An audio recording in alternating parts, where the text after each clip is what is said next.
I played through the original God of War trilogy for the first time, and here are my thoughts. God of War 1 is a rough game. It's aged kind of poorly, which I can understand why they'd want to remake it now more than ever. And it's clear how much it's aged just by playing it. This is a game that I got lost in a lot, and not in the good way. Lost as in I don't know where I am or where I'm going or what my objective is. Not in the sense that I'm immersed in the game.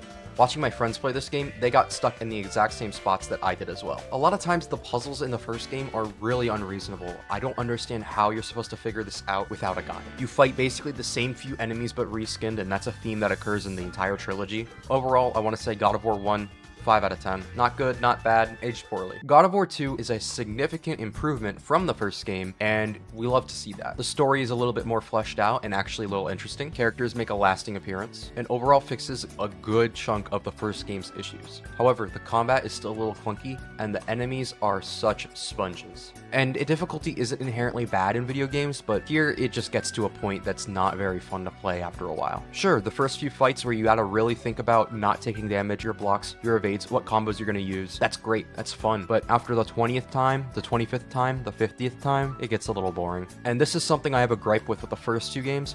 Why are there no boss fights? There are like no boss fights and no health bars. I can do without health bars, but these enemies take so much damage and don't ever die that it's really, really annoying. God of War 2 is one of the rare cases where a game actually makes me mad. There's no reason for enemies to have so much health, do so much damage, and come in the waves that they do. It's just not fun or satisfying being able to fight things that you can't grab, you can't combo, you have to just wait until they attack and then try and parry. Even the parry windows are sometimes difficult with some of the enemies. Overall, God of War 2, 6 out of 10.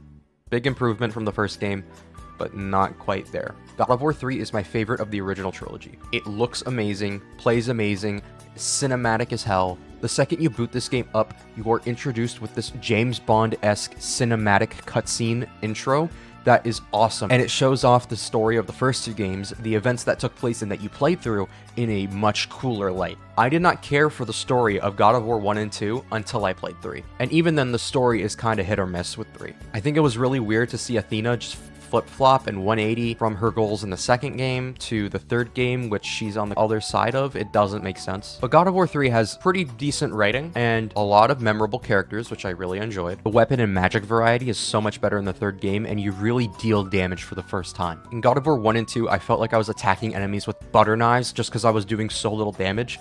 But in God of War 3, your attacks have some punch. And I mean punch. The gauntlets that you get are by far the most fun weapon in the entire trilogy. You are throwing haymakers left and right and stunning enemies, and it is great. The addition of being able to grab